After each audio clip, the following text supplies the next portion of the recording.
walk over there is disturbing.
Please remain standing for the arrival of our official party.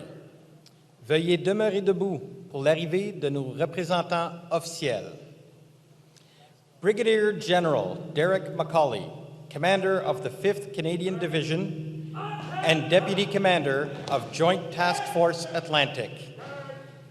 Brigadier Général Derek Macaulay, commandant de la 5e Division du Canada et commandant adjoint de la Force opérationnelle interarmée de l'Atlantique.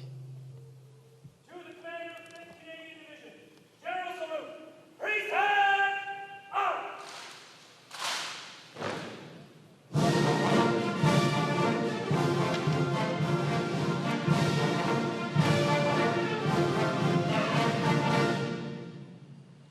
Guard, shoulder up!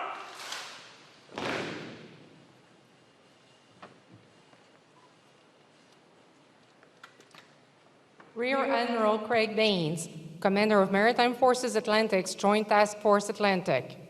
Contre-amiral Craig Baines, commandant de la Force opérationnelle interarmée atlantique des Forces maritimes de l'Atlantique. Guard, to Commander of Maritime Forces Atlantic and Joint Task Force Atlantic, General salute. Priest hand up!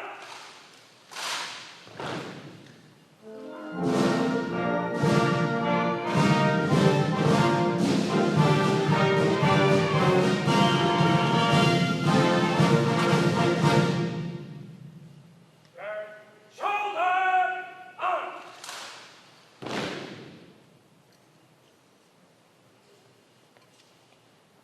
Mr. Andy Fillmore, Member of Parliament for Halifax and Parliamentary Secretary to the Minister of Canadian Heritage and Multiculturalism.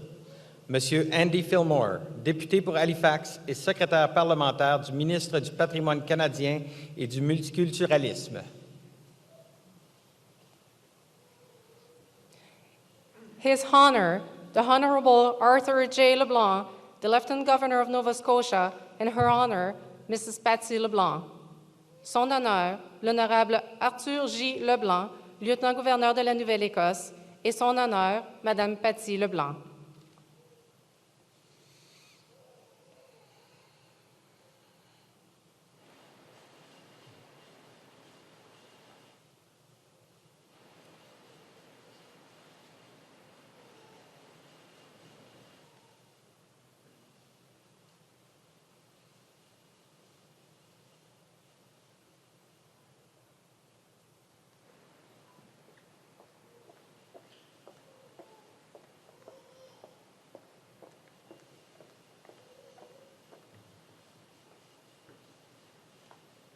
Guard, to his honor, the Lieutenant Governor of Nova Scotia, royal salute. Priest hand up!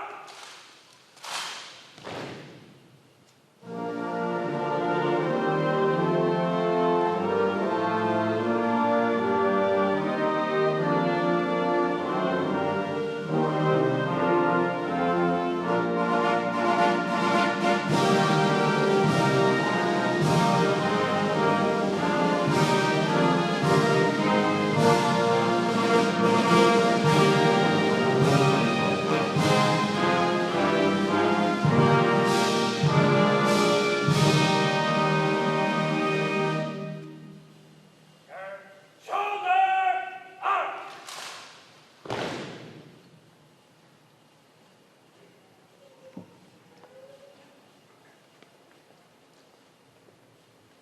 Ladies and gentlemen, please join us in welcoming Her Excellency, the Right Honorable Julie Payette, Governor General and Commander-in-Chief of Canada.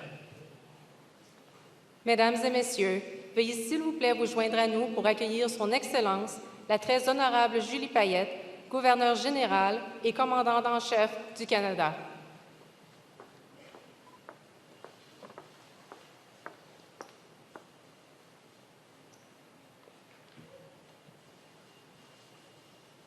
Guard, to Her Excellency, the Governor General of Canada, royal salute.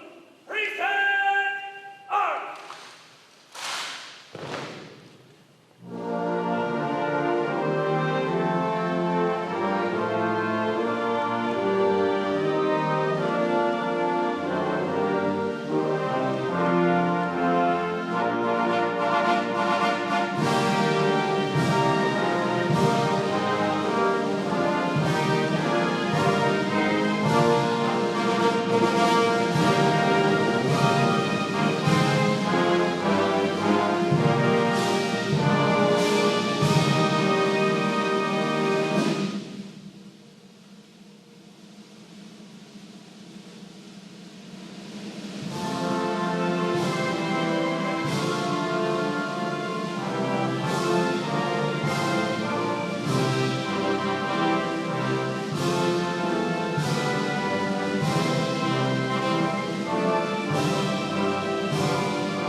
Please be seated as the Governor General inspects the Guard of Honor. Veuillez vous asseoir pendant que la gouverneure générale procède à l'inspection de la garde d'honneur.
As dawn broke on June 6, 1944, Allied troops stormed German defenses on the beaches of Normandy, France. D-Day had arrived. Assigned a section of the coast codenamed Juno Beach, Canadian forces faced difficult odds that day and in the weeks and months to follow as they began a campaign to liberate France that would last until late August. À l'aube du 6 juin 1944, les troupes alliées prirent d'assaut les défenses allemandes sur les plages de Normandie, en France. Le jour J était arrivé. Affectées à une section de la côte portant le nom de code Juno Beach, les forces canadiennes ont fait face à des difficultés ce jour-là et dans les semaines et les mois qui ont suivi, alors qu'elles ont entrepris une campagne de libération de la France qui devait durer jusqu'à la fin du mois d'août. Des dizaines de milliers de Canadiens ont servi sur terre, dans les airs et en mer pendant la bataille de Normandie, y compris plus de 90 000 soldats canadiens. Le prix de la victoire allait être terriblement élevé, entraînant quelques 18 000 pertes au sein des troupes canadiennes, dont plus de 5 000 membres ayant payé le prix ultime. Tens of thousands of Canadians served on land, in the air, and at sea during the Battle of Normandy, including more than 90,000 Canadian troops. Victory would come at a terrible cost, some 18,000 Canadian soldiers becoming casualties, including more than 5,000 who paid the ultimate price. 75 years later, Canada and the world remembers. 75 ans plus tard, le Canada et le monde entier s'en souviennent. Parmi nous aujourd'hui sont plusieurs de jeunes Canadiens et Canadiennes, membres de Cadets Canada, qui tiennent dans leurs bras des bottes de combat. Among us today are many young Canadians, members of Cadets Canada, several of them holding in their arms combat boots. From Victoria to Corner Brook and Toronto to Churchill, over the past few months, more than a dozen cities have marked the 75th anniversary of D-Day and the Battle of Normandy with departure ceremonies for very special boots of remembrance. At each event, a single pair of combat boots was solemnly placed on a train in honor of the tens of thousands of young Canadians who exchanged their civilian shoes for military boots some 75 years ago. For many, the journey that would eventually take them to Juno Beach began on trains to Halifax, where convoys of ships waited to carry them across the ocean to the battlefields of Europe. Too many would never return home. De Victoria à Corner Brook et de Toronto à Churchill, plus d'une douzaine de villes ont souligné, au cours des derniers mois, le 75e anniversaire du jour J et de la bataille de Normandie avec des cérémonies de départ de ses propres bottes du souvenir très spéciales. À chaque événement, une seule paire de bottes de combat a été placée solennellement dans un train en l'honneur des dizaines de milliers de jeunes Canadiens qui ont échangé leurs chaussures civiles contre des bottes militaires il y a plus de 75 ans. Pour un bon nombre d'entre eux, le voyage qui les mènera finalement à la plage Juno commence par un voyage en train jusqu'à Halifax, où des convois de navires les attendent pour les transporter de l'autre côté de l'océan en direction des champs de bataille d'Europe. Beaucoup d'entre eux ne sont jamais revenus. In just a few moments, we will welcome the very first pair of boots of remembrance to make that symbolic trek across our great country. Their journey began in March, when 8 veterans of D-Day and the Battle of Normandy were on hand in Vancouver to send them on their way. Dans quelques instants, nous accueillerons la toute première paire de bottes du souvenir à faire cette traversée symbolique de notre grand pays. Leur voyage a commencé en mars, lorsque 8 vétérans du jour J et de la bataille de Normandie se sont rendus à Vancouver pour le grand départ. This powerful symbol of remembrance reminds us of defining moments in our history and of Canada's long record of defending peace, justice, and freedom around the world. It reminds us of all those who have left home to fight on distant shores, those who returned forever changed, those who gave their lives in the service to our country, and those who continue to serve today. With the help of the young Canadians here with us this afternoon, it also reminds us of our continuing commitment to remember.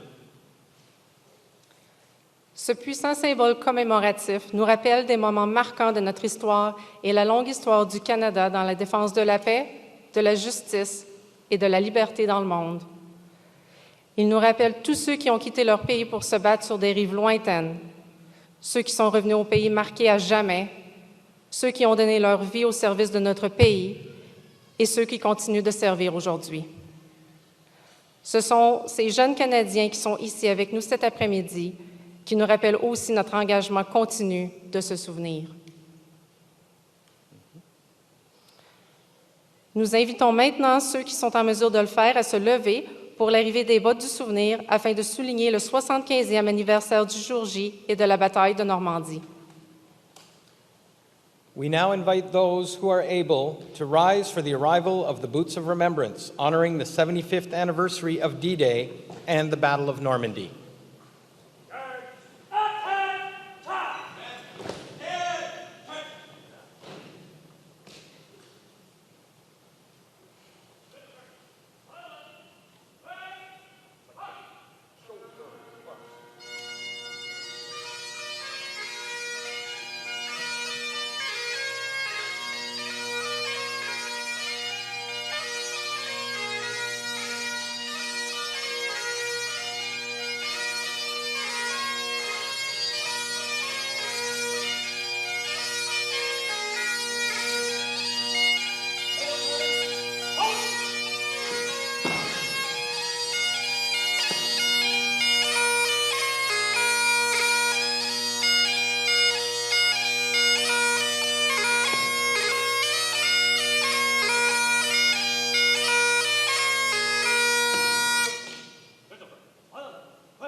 Thank you. Please be seated.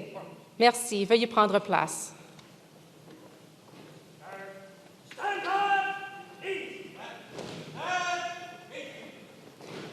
Nous avons vraiment la chance d'être accompagnés cet après-midi par des vétérans du jour J et de la bataille de Normandie, dont certains ont parcouru de longues distances pour être avec nous aujourd'hui. Il nous fait plaisir de présenter ces invités d'honneur. Au fur et à mesure que leurs noms seront nommés, chacun remettra une rose à un membre de notre contingent de cadets. Les fleurs seront déposées avec les bottes du souvenir en l'honneur de leurs camarades tombés au champ d'honneur.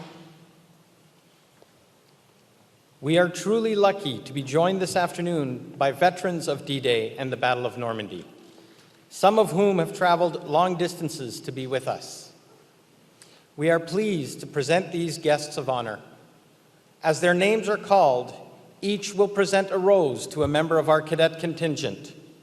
The flowers will be laid with the boots of remembrance in the honor of their fallen comrades.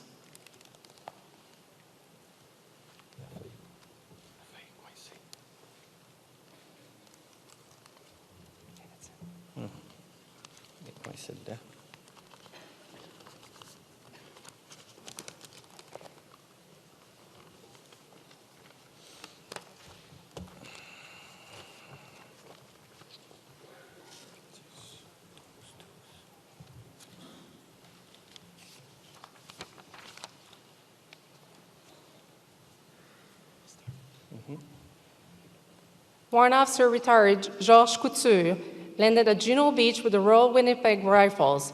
Captured on June 8, 1944, he spent more than 10 months as a prisoner of war. Mr. Couture lives in Calgary, Alberta. L'adjudant retraité Georges Couture a débarqué à Juno Beach avec le Royal Winnipeg Rifles. Capturé le 8 juin 1944, il sera prisonnier de guerre pendant plus de 10 mois. Il vit aujourd'hui à Calgary, en Alberta.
Able Seaman Retired Charles Starks was born in Greens Pond, Newfoundland. He served during D-Day with the Royal Navy and currently resides in Mount Pearl, Newfoundland and Labrador. Le matelot de deuxième classe retraité Charles Starks est né à Greens Pond, Terre-Neuve. Il a servi le jour J au sein de la Marine royale et réside actuellement à Mount Pearl, à Terre-Neuve et Labrador.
Joining us from Mississauga, Ontario, we are pleased to welcome Private Retired Henry Ayres. On June 6, 1944, Mr. Ayres was serving aboard the Lady Nelson Hospital ship, which provided medical support to the D-Day assault. Nous sommes heureux d'accueillir le soldat retraité Henry Ayres, originaire de Mississauga, en Ontario. Le 6 juin 1944, M. Ayres servait à bord du navire hôpital Lady Nelson, qui a fourni un soutien médical pour l'assaut du jour J.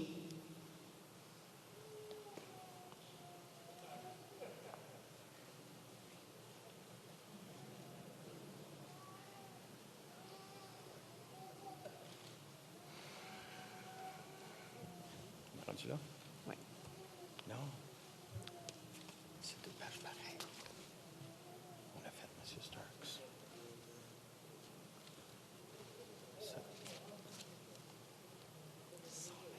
On est rendu là.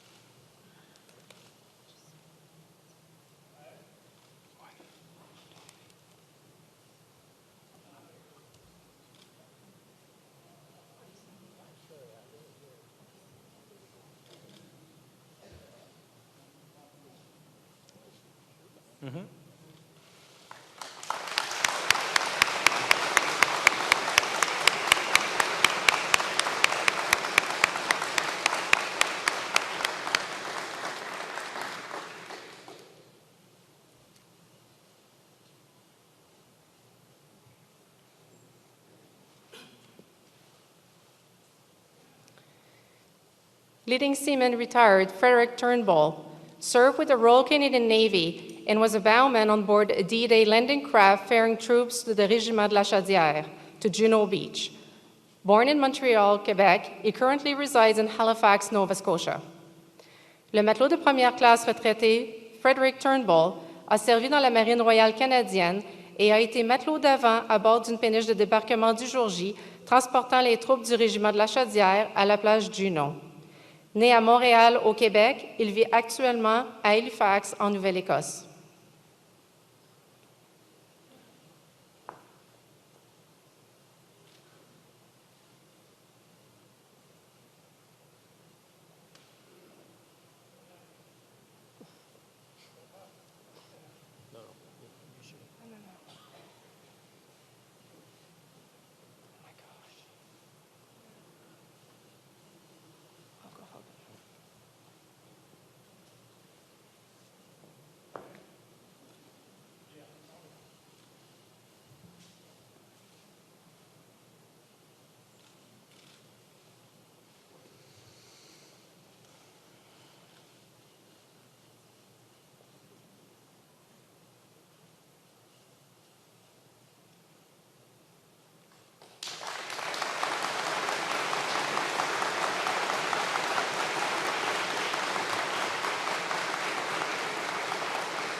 Corporal Retired Haviland Chiasson. Mr. Chiasson was born and raised in Miscou Island, New Brunswick, and served during D-Day and the Battle of Normandy as a radio operator with the North Shore, New Brunswick Regiment. He currently resides in Dartmouth, Nova Scotia. Caporal retraité Haviland Chiasson. Monsieur Chiasson est né et grandi sur l'île Miscou au Nouveau-Brunswick et a servi pendant le jour J et la bataille de Normandie en tant qu'opérateur radio avec le North Shore New Brunswick Regiment. Il vit maintenant à Dartmouth, en Nouvelle-Écosse.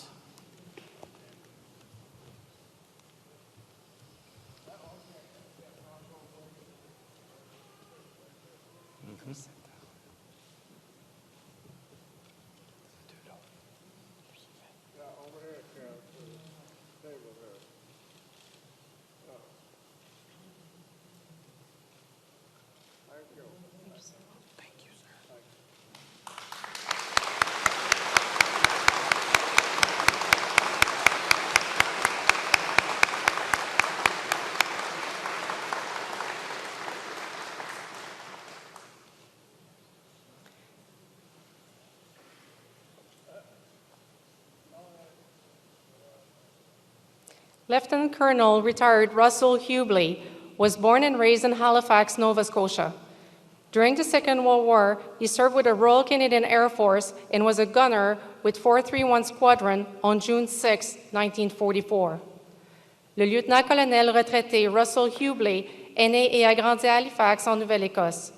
Pendant la Seconde Guerre mondiale, il a servi dans l'aviation royale canadienne et il était artilleur au sein du 431e escadron le 6 juin 1944.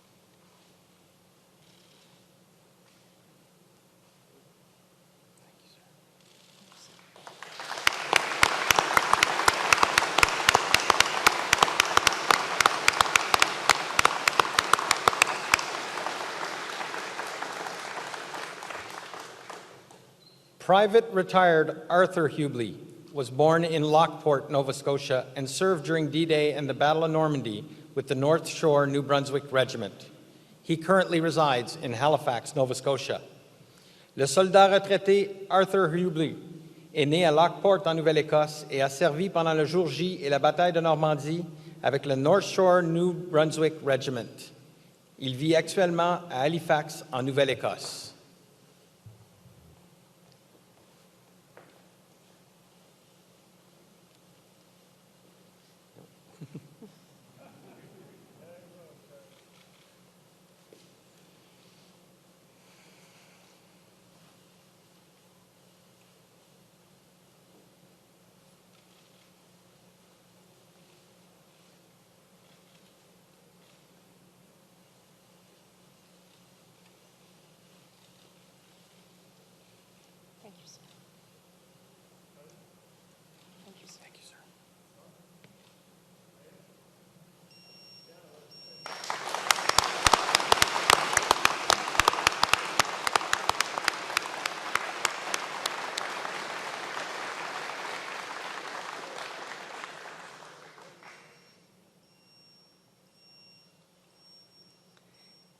Mesdames et Messieurs, joignez-vous à nous pour rendre hommage à ces vétérans du jour J de la bataille de Normandie.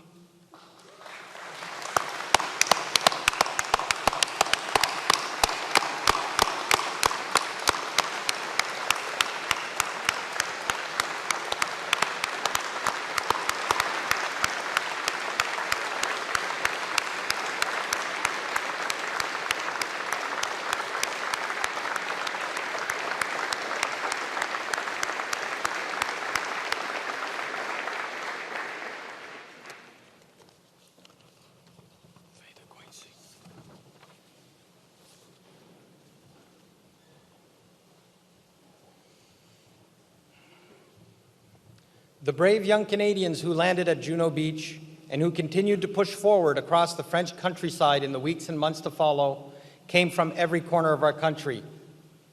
They represented many races, religions, and backgrounds. All were willing to give of themselves to restore and rebuild a fragile peace. Together, they reflected a diversity that has become one of Canada's greatest strengths. Les courageux jeunes Canadiens qui ont débarqué sur la plage Juno et qui ont continué d'avancer pour traverser la campagne française dans les semaines et les mois qui suivirent provenaient de tous les coins de notre pays, représentant plusieurs races, religions et origines. Ils étaient tous prêts à faire le don d'eux-mêmes pour établir et restaurer une paix fragile. La diversité qu'ils représentaient est devenue l'une des plus grandes forces du Canada. Among those who served were thousands of First Nations members, Métis and Inuit. This afternoon, Chief Wilbert Marshall, lead of Culture, Heritage, and Archaeology for the Assembly of Nova Scotia Mi'kmaq Chiefs, will offer a blessing in honor of all Canadians who so bravely served and sacrificed on the beaches of Normandy and beyond 75 years ago. Parmi ceux qui ont servi, on pouvait compter des milliers de membres de Premières Nations, des Métis et des Inuits. Cet après-midi, le chef Wilbert Marshall, responsable de culture, héritage et archéologie pour l'Assemblée des chefs Mi'kmaq de la Nouvelle-Écosse, offrira une bénédiction en l'honneur de tous les Canadiens qui ont si bravement servi et tout sacrifié sur les plages de Normandie et au-delà, il y a de ça 75 ans.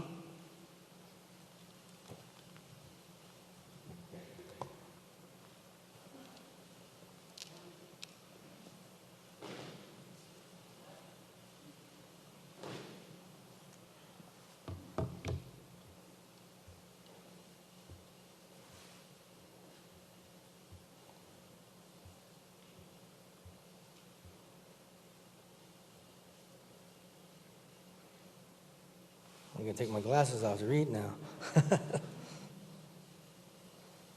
Just looking for my speaking notes here.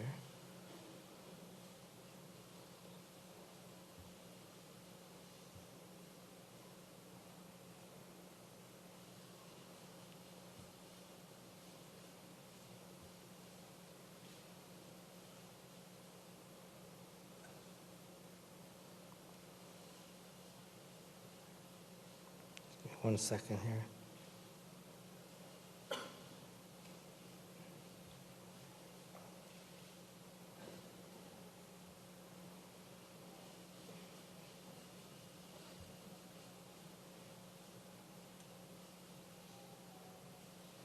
Good afternoon, everyone. Thank you for our invitation here today. As lead chief of Culture and Heritage and Archaeology of Assembly of First Nations and Mi'kmaq Chiefs, I'm honored to be a part of your special guest event also.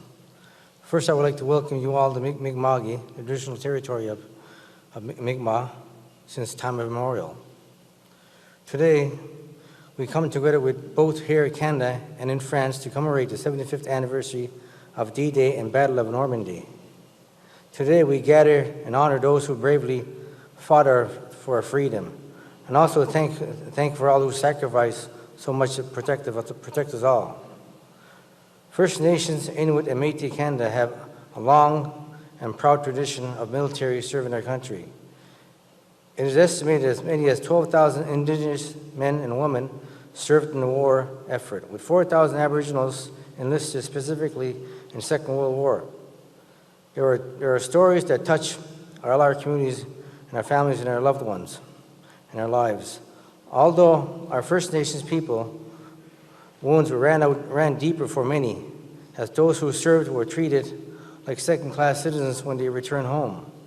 Indigenous people have every reason to be proud of wartime contributions.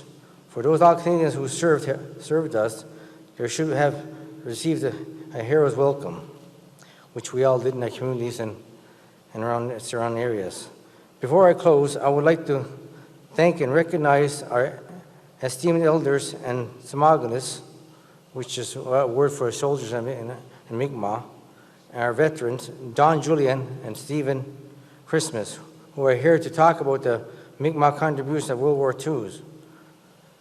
And on behalf of Assembly of First Nations, I'd like to share your knowledge and stories, but importantly, thank you for your sacrifices and contributions to the war effort. Ola'alio, and thank you very much.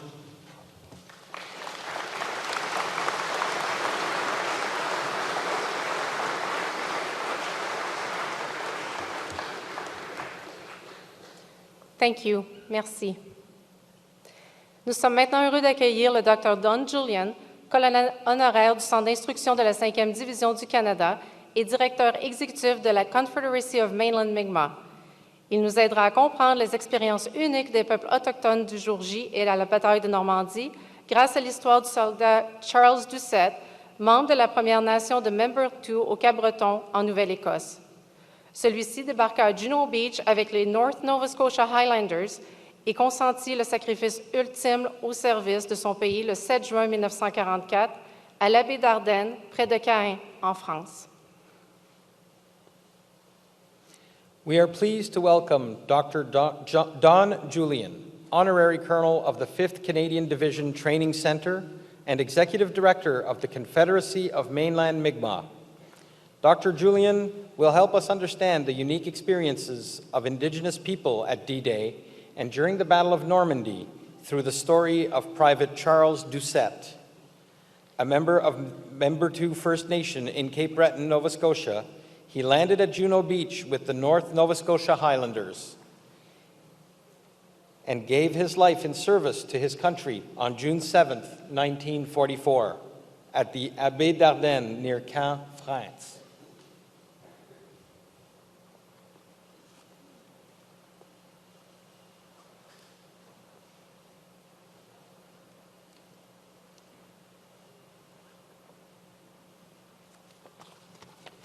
Koi, chila suktigam sid nogama, baldazi bibani mi chigu and giskuk. Some of you may have understood what I said, and some of you, most of you probably don't. Koi in our language is hello. Vijila suktigam sid nogama means welcome family, friends, and relatives. Good afternoon, Your Excellency, Their Honors, special guests, veterans of the Second World War. I have been requested by the Mi'kmaq veterans to give just a few minutes of talking about the Second World War and the Mi'kmaq involvement. In the historical records that I've looked at, we had 126 men that joined and 2 women. We lost 5. One of our soldiers was executed on June 7th at Abbaye Ardennes. It was at the hands of a Panzer Division Colonel Kurt Myers. 18 soldiers surrendered. They were surrounded by the Panzer Division. They thought that they would live the rest of the war in concentration camps. 11 of them were shot in back of the head on the 7th of June. Colonel Kirk Myers told his SS troop, no prisoners will be taken after D-Day. So 11 died on June 7th, and on June 8th, 7 more were executed. And it wasn't for a little boy playing in the yard of the Abbey on February 8th. He found a jawbone. He told his mother that I found something. His mother marked the grave, then reported to the authorities.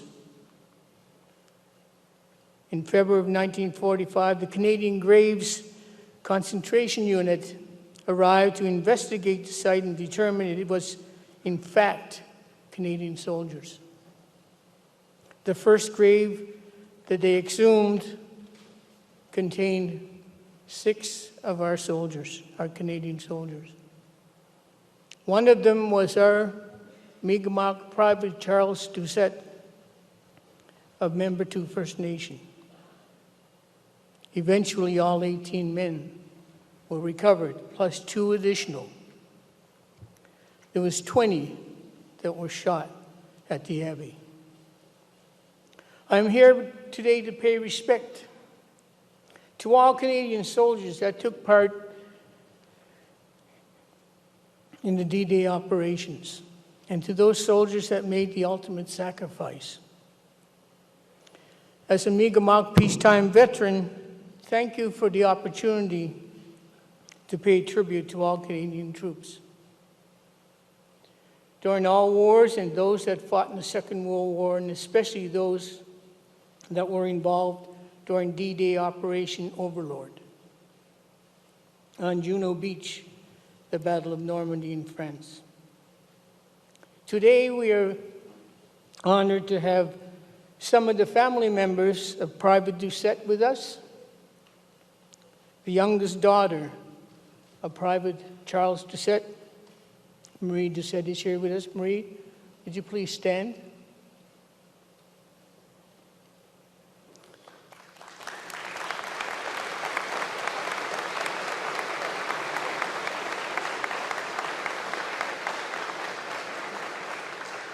Thank you, Marie, and also the grandchildren of Private Doucette. Could you please stand?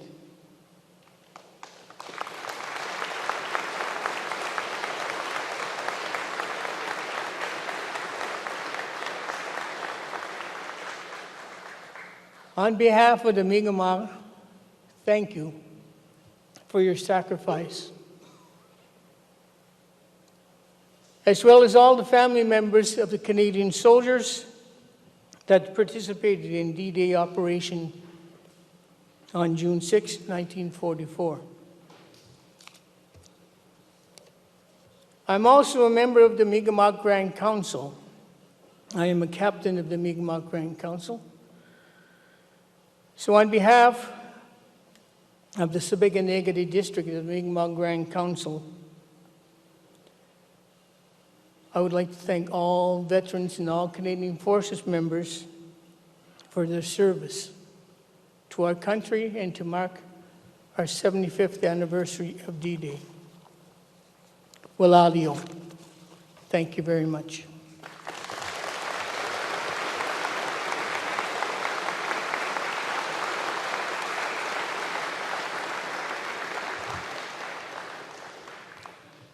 Thank you, Dr. Julian. Merci. It is said that when one member of the military serves, their whole family serves with them.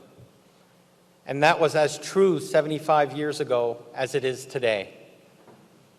Allied action at D-Day and throughout the Battle of Normandy not only changed forever the lives of men and women who were there, it also touched the millions of loved ones they left behind here in Canada.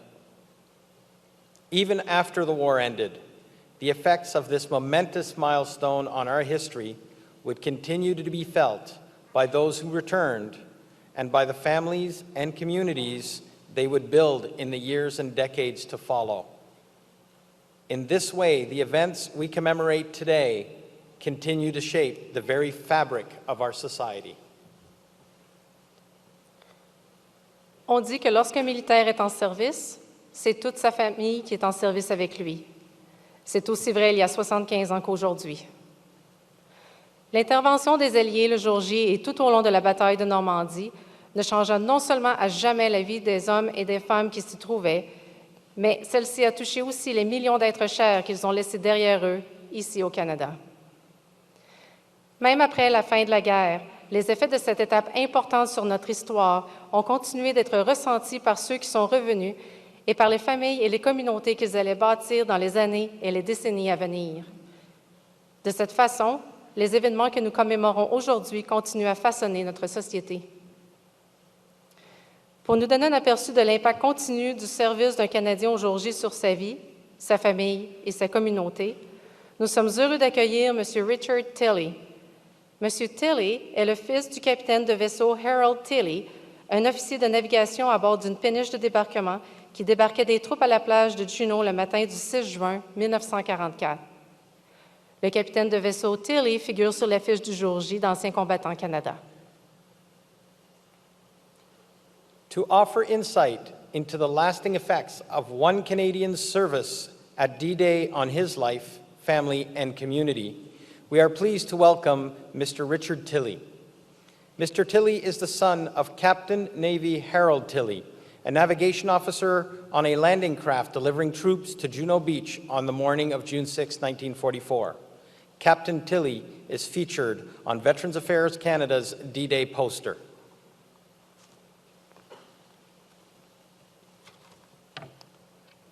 Your Excellency, honored veterans, distinguished guests, ladies and gentlemen. When I was asked to speak about my father, Harold Tilley, or Hal, the veteran shown on the poster as mentioned, I thought of my father's 39-plus years of military service. I thought about the 3 warships, the squadron of warships, and the recruit training base he commanded. I also thought of his lifelong service to his community, much of it here in Nova Scotia. But I quickly realized that one of the most significant events of his life was his participation in D-Day.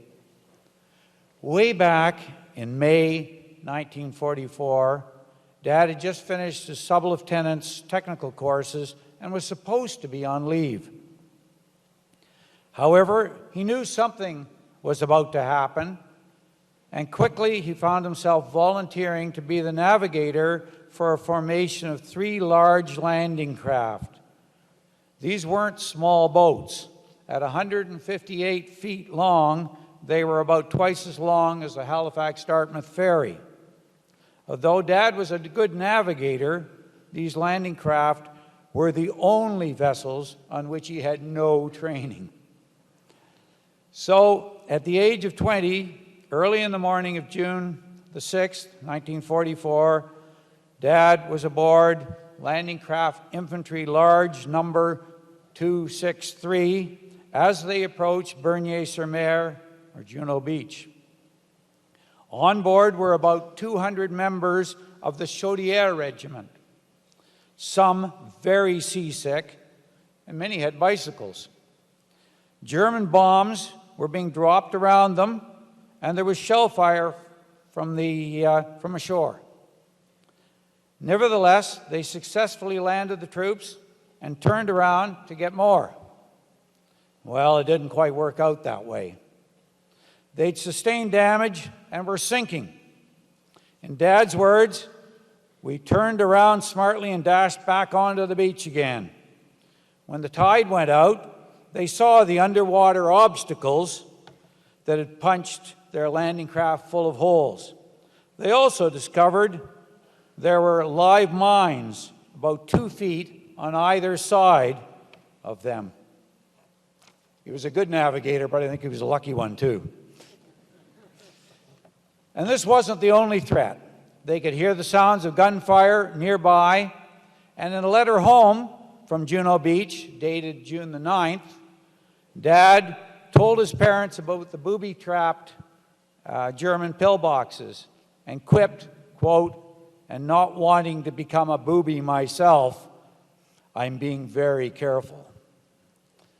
It took 3 days to repair the landing craft, but by then they were being used as a holding area for German prisoners of war and as a minor hospital. Only after a week, when the beachheads were truly secure, did Dad and his landing craft return to England. One almost unique aspect of my father's D-Day experience was that his landing craft had on board the official photographer, Gilbert Milne. Years later, when Dad visited the War Museum in Ottawa and saw the photos, he told the family, "That was my D-Day. That's exactly how I remember it." Dad's story is just one of thousands of D-Day stories. But I hope it gives you a small personal window on what happened that day. As a family, we are very proud of Dad and hope that his legacy and that of many others can be passed on to future generations. Sadly, my father died 6 years ago of causes directly attributable to his wartime service. I therefore wear with pride the memorial cross in his name. Thank you.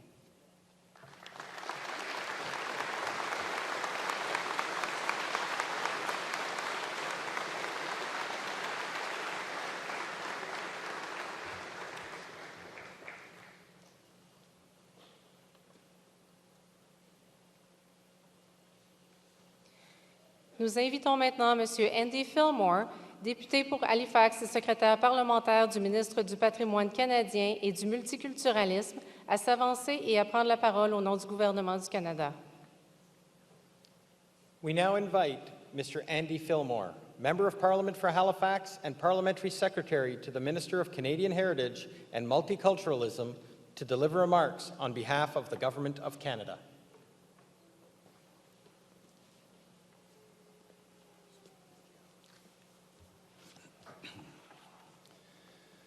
Veterans, service members, cadets, and family members, and honored guests and friends, thank you for being here today at the Willow Park Armory as we meet, as Chief Wilbur said, on Mi'kma'ki, the traditional and unceded territory of the Mi'kmaq people.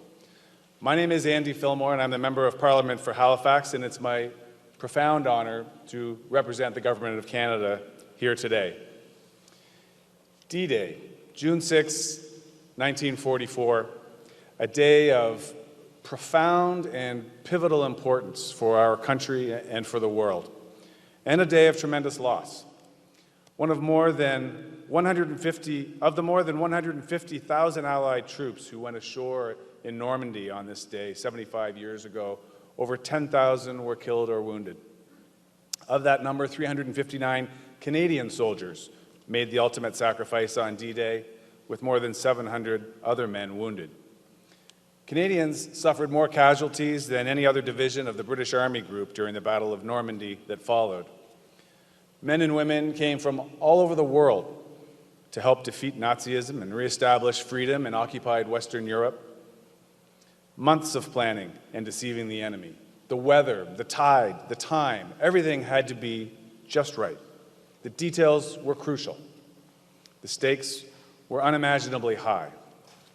Pour une paix d'une population de 11 millions de personnes, le Canada a frappé bien plus fort que son poids ne laissait présager à l'époque de la Seconde Guerre mondiale, grâce aux contributions des hommes et des femmes en uniforme.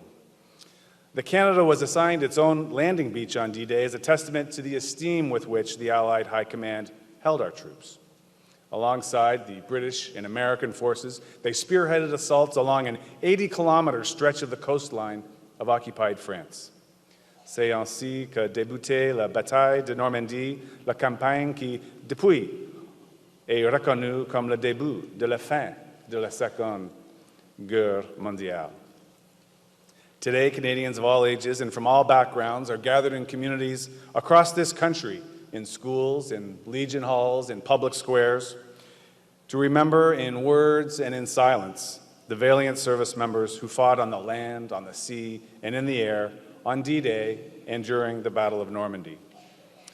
There was also a Government of Canada delegation in France participating in ceremonies and paying tribute to our soldiers and in commemorative events on that sacred ground where so many gave their lives 3/4 of a century ago. Overseas and here in Halifax, members of the Canadian Armed Forces are representing the regiments that fought in D-Day in the Battle of Normandy. And most importantly, we have several veterans of that storied campaign joining us here today, whom you've now met. Nous en avons tout appris sur notre histoire militaire et nous avons découvert les visages de la liberté dans le cadre des événements qui ont eu lieu au cours des derniers mois partout au pays et qui ont mené jusqu'à aujourd'hui. Combat boots, coined the Boots of Remembrance, have been making their way across the country representing the hundreds of thousands of Canadian troops who rode the rails all those years ago, headed here to Halifax to then set sail from Pier 21 for the front lines in Europe. A visual reminder of all those who traded in their civilian shoes for military combat boots. Les Canadiens de tous les coins de pays ont répondu à l'appel pour servir durant la Seconde Guerre mondiale. Ils ont laissé leurs familles et leurs amis derrière et se sont rendus très loin de chez eux pour défendre la liberté, pour défendre la démocratie, et pour défendre la paix. And this is why we are gathered here in the historic military port city of Halifax 75 years after our women and men passed through, to ensure the memory of their sacrifice and of their legacy is cherished today and passed on to future generations. A legacy and history that we must remember and that we must ensure future generations remember.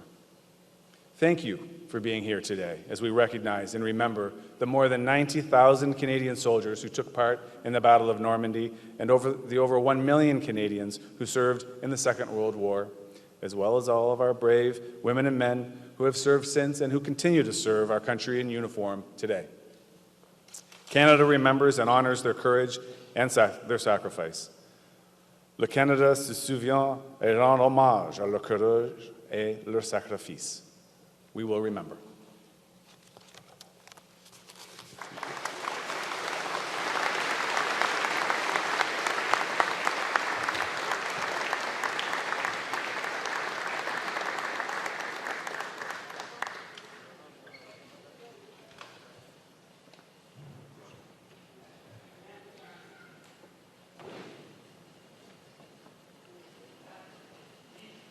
Thank you. Merci.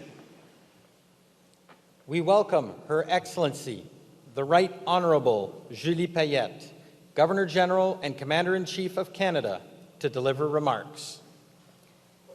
Nous invitons Son Excellence, la très honorable Julie Payette, gouverneur général et commandante en chef du Canada, à prononcer quelques mots.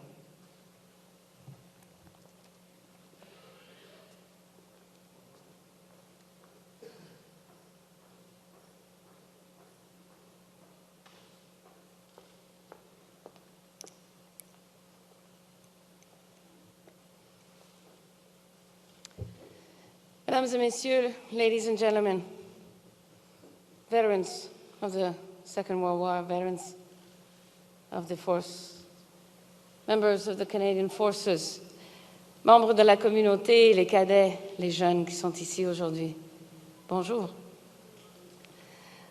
I do not speak very good Mi'kmaq, but I have learned some of the language of the Algonquin people, because the residence of the Governor-General is seated on the traditional territory of the Algonquin people. I would like, if you allow me, to greet you in the beautiful Algonquin language. Nidanami kwak, kakina nishnabek, umaka tewach, atshish kakina megwach, kadaki nidutamawach.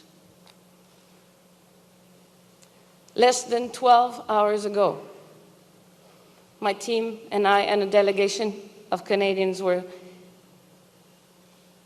had our feet dug deep in the sand of Juno Beach. We had been in France for 2 days with veterans of the Second World War. And we stood on the beach this morning with the first light, a ceremony which is held every year by the Queen's Own Rifle Regiment of Toronto, to commemorate the sacrifice, the service, and the accomplishments of Canadians on Juno Beach. We were there with Lieutenant General Richard Romer, 95 young old. He served, he was a World War II ace, flying over the beach at 7 a.m. on June 6, 1944, with his Mustang and a wingman, trying to do a bit of a reconnaissance so that the people that came after him on barges and ship would have an idea of the situation. Lieutenant General Romer went on to fly 135 operational missions in Normandy and Northern Europe. He says, He's been hit once. We believe him because he's still here to tell the story. And with us on the beach also were the proud members of the Queen's Own Rifle Regiment, who perhaps faced the hardest heavy fire when they landed ahead of the Fort Garry horses, which had been put astray. But they fought valiantly. They were the first to liberate the first house, which is today Canada House, right there on Juno Beach. If you've never seen that, it's an incredible sight, because every single other soldier that came after passed by that house. And it was a symbol of the energy, the resilience, and the bravery of the Canadians that had liberated that first line. The QOR kept on. They were the first to make their targets, but they lost heavily. C'est drôle parce que ce matin, sur les plages de Juno, il faisait magnifique. Le soleil était fantastique. Et on entendait les petits oiseaux. Les prairies étaient pleines de coquelicots, full of puppies everywhere in France this morning. Et tout le monde était radieux, paisible, la campagne normande. Il était impossible de s'imaginer la catastrophe qui a réagi le 6 juin 1944. It was impossible to imagine the chaos, the destruction, the horror of what happened on that day. And we were standing on the beach seeing the shoreline all the way to the seawall, 180 meters, de l'eau jusqu'à la digue. Une petite parcelle de terrain qui est devenue l'enfer. It became hell, 180 meters, which our troops stormed and held, contributing. When you come from a country like Canada where war does not exist, when you grow up like me in a country where war does not exist, it's unfathomable. But here we were, Canadians. And it was not the first time. We had been there in the Great Wars, and we'd been there at other conflicts to help our friends before. But at this war, we showed up in numbers. And on that morning, you, the veterans, were there from all across our beautiful country. The Canadian Scottish Regiment, the Regina Rifles, the Royal Winnipeg, the Elgins, the Hussars. We had Le Régiment de la Chaudière, the North Shores of New Brunswick, and the proud North Nova Scotia Highlanders in the first waves, suffering the worst of casualty. At the end of the day, our Navy, our Royal Canadian Air Force had helped clear the seas and clear the skies, but still we had lost 359 men. This was just the first day. Et à partir de ce moment, il fallait encore se battre. Et ce fut 2 longs mois et demi pour la bataille de Normandie, où les Canadiens souvent ont essuyé des situations presque impossibles. They were caught in dire strait so many times in the 2.5 months of the Battle of Normandy, all the way to the liberation of Caen in July. And then at the end, when they did liberate Paris, the 25th of August, 1944. So many times our Canadian soldiers showed their bravery. One of the commanding officers of the Royal Winnipeg said that Canadians fought with gallantry, skills, and cool daring. And I believe that wholeheartedly. At the liberation, une fois que la ville de Paris a été libérée le 25 août 1944, déjà, dans les carnets de guerre, il y avait des histoires. Every single time Canadians fought, sometimes they bent, but they never were broken, and participated then on to the rest until Victory Day. there were so many casualties, considering there were so many lives lost. Most of these lives, the 5,000 lives that were lost by Canadians in Normandy, these young people who left their home, their cities, their farms, to go and fight with and against young people that they didn't even know in the name of freedom and peace and liberty for all.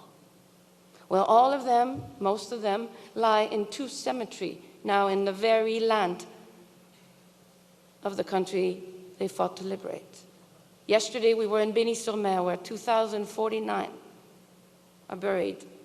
And tomorrow there will be another ceremony in Bretteville-sur-Lez, un autre cimetière où 2,700 de nos Canadiens sont enterrés. They did not lose their lives in vain. We have a duty to remember, un devoir de mémoire. Il faut se rappeler le sacrifice. Il faut se rappeler la souffrance des populations occupées, la souffrance des blessés, la souffrance des familles qui les supportaient si loin, la souffrance des vétérans qui made those daring moves with comrades falling and others being wounded in body and soul. We need to remember. But one, perhaps, of the most important lessons that we get from this is a lesson of hope. The reason, at the end, was to provide a free world, opportunities for all to live a free life. And that is a message of hope. Il faut se rappeler, toujours. We must remember. We must remember this crucial battle. We must remember the amazing accomplishments that were made on that day, 6 June 1944. And we must remember the lives that were lost, the bodies that were wounded. But first and foremost, we must remember that working together is our hope for the future, for our future, us all. Mes amis les vétérans, je vous remercie. Et je vous remercie du fond du cœur d'un pays reconnaissant, from the bottom of the heart of a very grateful country. Thank you for what you have done for Canada and what you continue to do. Merci. Le Canada se rappelle. Merci.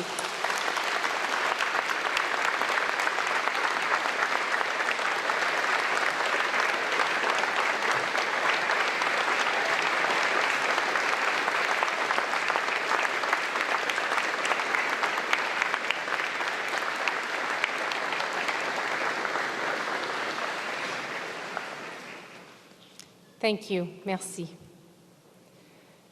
Alors que nous commémorons et honorons la bravoure de ceux et celles qui ont servi et tout sacrifié le jour J et à la bataille de Normandie il y a 75 ans, j'invite l'aumônier des Forces armées canadiennes, le Major Derek Marshall, à nous guider dans un moment de réflexion. As we commemorate and honor the bravery of those who served and sacrificed at D-Day and the Battle of Normandy 75 years ago, I invite Canadian Armed Forces Padre Major Derek Marshall to lead us in a moment of reflection.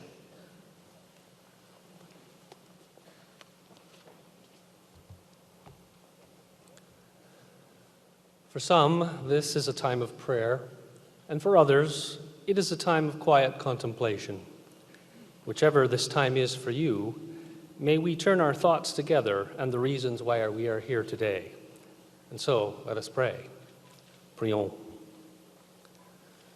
Loving God, you who are our shield and our defender, in these moments of reflection, we turn to you in prayer, full of many mixed emotions which linger in those who have come today to remember the 75th anniversary of D-Day and the Battle of Normandy, and those who have taken up the torch which others have entrusted to defend freedom, justice, democratic values, and good governance. Nous sommes réunis ici liés par des souvenirs que nous partageons pour remercier les citoyens et citoyennes de notre pays qui ont servi si honorablement au sein des Forces armées canadiennes et qui ont fait honneur à leur patrie en mer, sur terre et dans les airs en Normandie. Leurs noms sont maintenant à tout jamais gravés dans notre mémoire. Healing God, lift the anxiety which results from watching our beloved veterans of every conflict continue to labor under wounds, seen and unseen, to soul, mind, and body, where the wounds of war have caused them to become estranged from you, from those they love, and from themselves. In your merciful grace, we pray, succor them and strengthen all caregivers and therapeutic programs which work on their behalf. May all our veterans, old and youthful, ever be surrounded by a loving community of close comrades in arms, supportive friends, and loving family members. Bring relief where they suffer, support where they are in need, and wholeness where they have felt bereft and alone. Ô Dieu de la sagesse, fortifiez ceux et celles qui nous dirigent dans le cadre de l'exercice de leurs responsabilités. Nous prions pour notre gouverneur général, pour notre premier ministre, pour notre ministère de la Défense nationale, pour notre ministre des Anciens combattants et pour notre chef d'état-major de la Défense. May they and all who serve in positions of authority work to promote and foster peace in all its fullness, healing the divide between nations and individuals, between differing groups and factions of race, creed, or political values, and overcoming fear, hatred, suspicion, or indifference to the common good of all. God of all nations, watch over Canada and its peoples, that throughout our home and native land, our diversity might be celebrated as strengths rather than be a cause for division. So the abiding peace of which we have dared to dream, and for which we have mightily labored for so long, and for which we have paid so dear a price, might at last be firmly established on the earth. Pour tout cela, nous te prions et nous invoquons ton saint nom. Amen.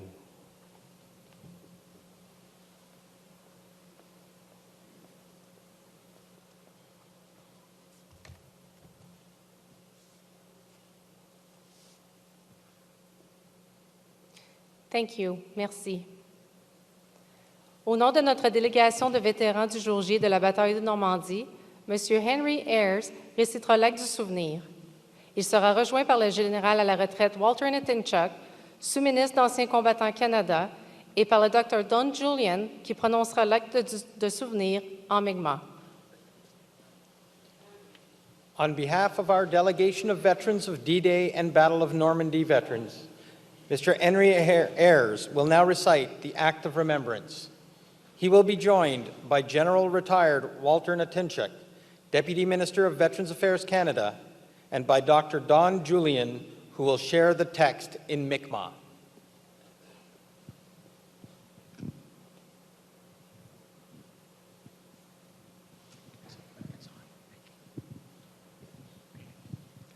The Act of Remembrance. They shall grow not old, as we that are left grow old. Age shall not weary them, nor the years condemn. At the going down of the sun, and in the morning, we will remember them.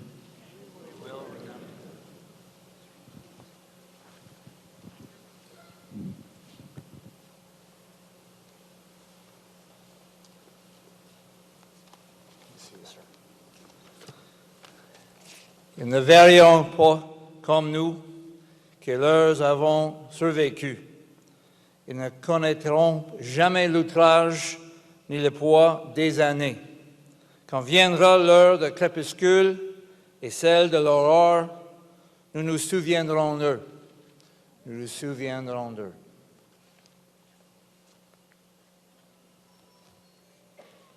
Deblu dagan delwi de minich migwide de manage. Nagmot magisigu wadig. Kudeginu gisigu wadig. Dan dewi jok te jig ma sespede de midig. Ach ma se dan desi bunkuk. Ma obala de midig. Dan jinagu set nisasich. Arhesit Bug, Ginu Miguide de Manesti, Ginu Miguide de Manich.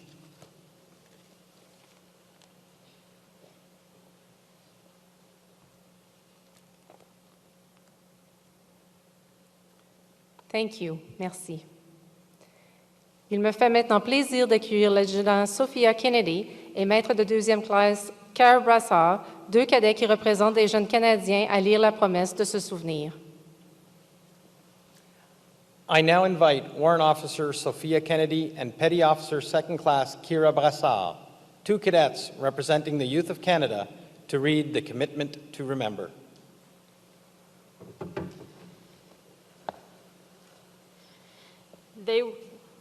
They were young, as we are young. They served, giving freely of themselves. To them we pledge, amid the winds of time, to carry their torch and never forget. We will remember them.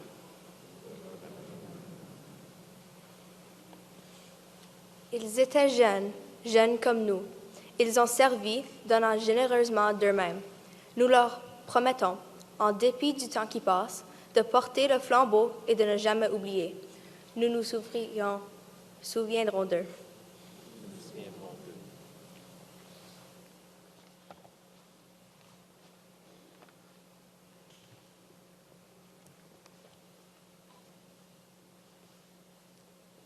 Merci. Thank you. During the next few minutes, you will hear the last post, followed by 2 minutes of silence, the lament, and the rouse. Our bugler today is Petty Officer Second Class Tim Elson, and our piper is Warrant Officer Catherine Buckland. Au cours des prochaines minutes, vous entendrez la dernière sonnerie qui sera suivie par 2 minutes de silence, l'élégie et le réveil. Notre joueur de clairon aujourd'hui est maître de deuxième classe Tim Elson et notre cornemuseur est l'adjudant Catherine Buckland. Mesdames et messieurs, s'il vous plaît, veuillez vous lever pour la dernière sonnerie. Ladies and gentlemen, I invite you to please rise for the playing of the last post.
Please be seated. Veuillez vous asseoir.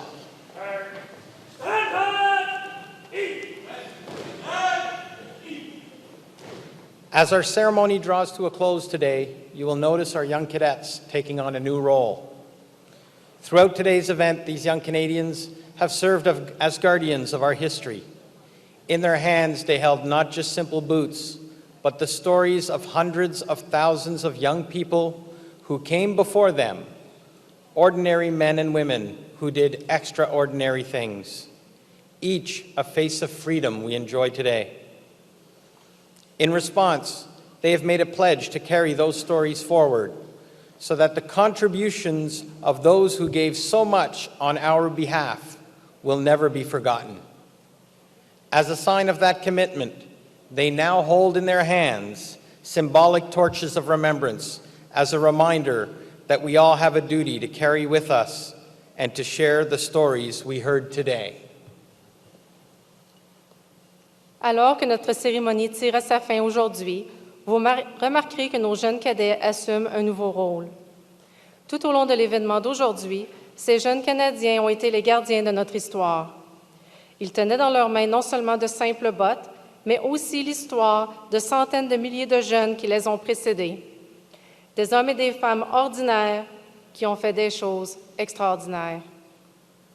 Chacun étant un visage de la liberté dont nous jouissons aujourd'hui.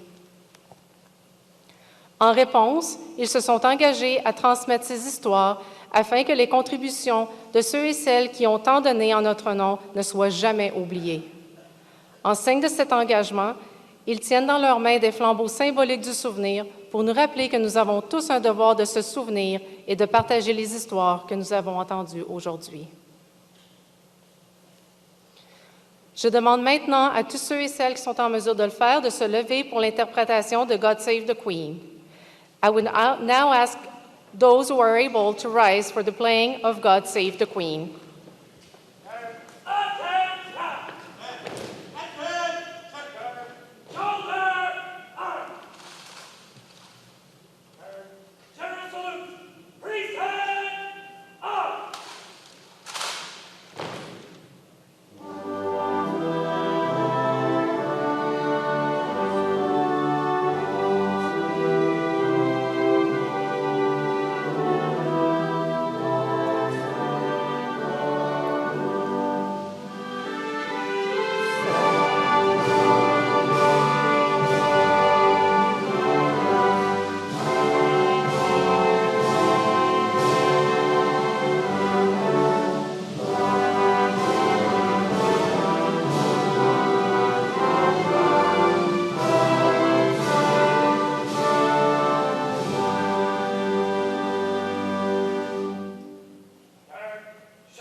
S'il vous plaît, demeurez debout pour le départ de Son Excellence, la très honorable Julie Payette, gouverneure générale du Canada.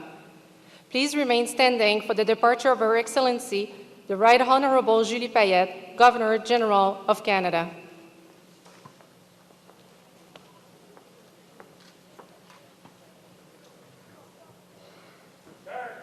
To Her Excellency, the Governor General of Canada, Royal Salute, Present out!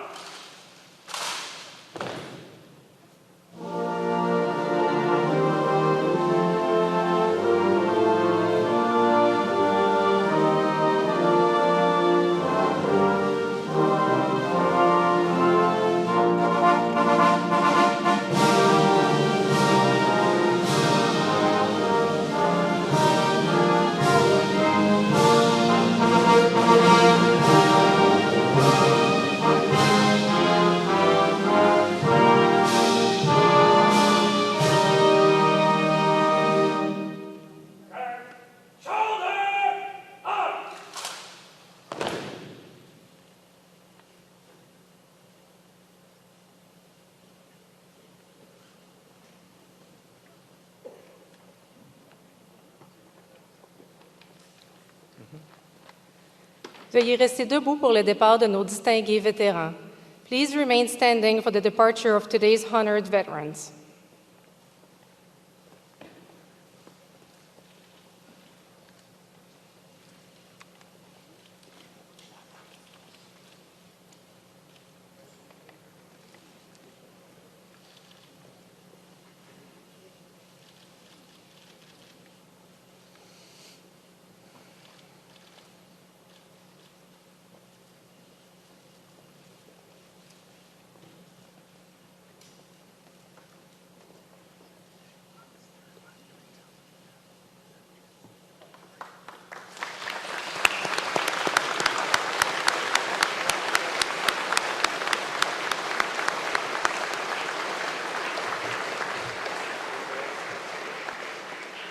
Join us once again in saluting and thanking our veterans of D-Day and the Battle of Normandy as they exit the ceremony area. Je vous demande de vous joindre à nous une fois de plus pour saluer et remercier nos vétérans du jour J et de la bataille de Normandie alors qu'ils quittent la zone de cérémonie.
Maintenant, nos représentants officiels partiront.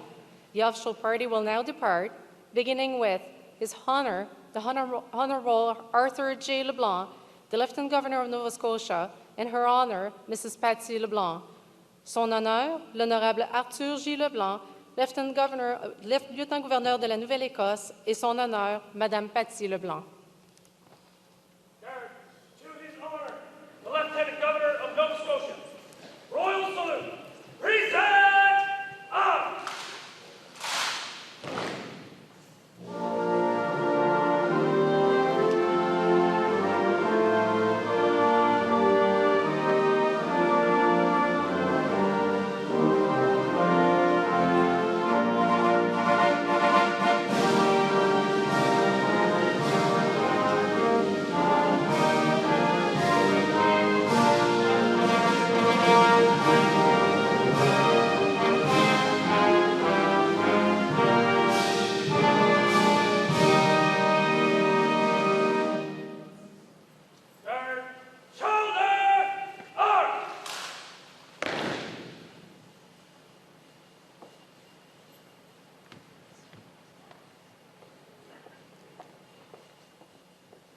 Mr. Andy Fillmore, Member of Parliament for Halifax and Parliamentary Secretary to the Minister of Canadian Heritage and Multiculturalism.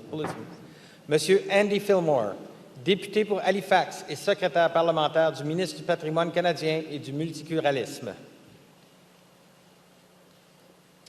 Rear Admiral Craig Baines, Commander of Maritime Forces Atlantic's Joint Task Force Atlantic. Contre-amiral Craig Baines, commandant de la Force opérationnelle interarmée atlantique des Forces maritimes de l'Atlantique. To Commander Maritime Forces Atlantic and Joint Task Force Atlantic. General salute. Present up.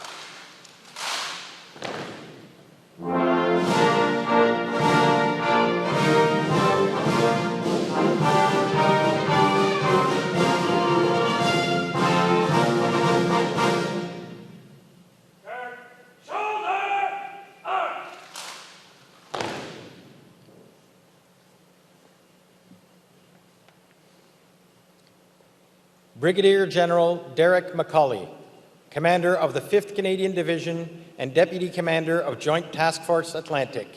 Brigadier Général Derek McCauley, Commandant de la 5e Division du Canada et Commandant adjoint de la Force opérationnelle interarmée de l'Atlantique. To the Commander of the 5th Canadian Division. General salute. Present up.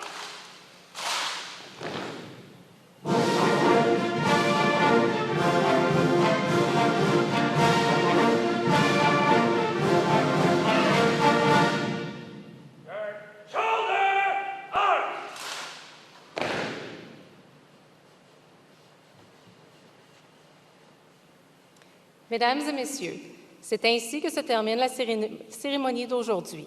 Je vous remercie de vous joindre à nous et vous demander de rester sur place pour le départ de la garde des drapeaux.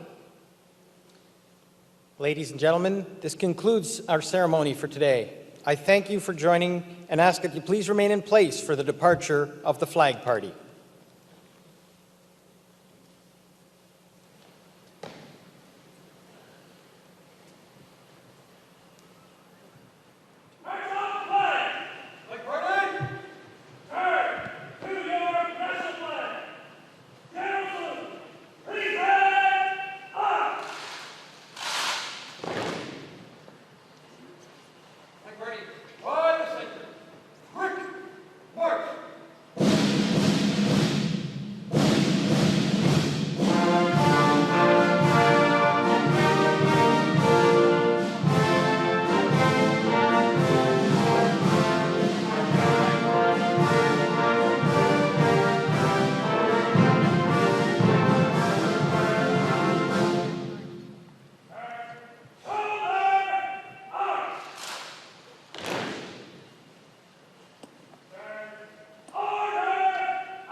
Big crowd, big crowd.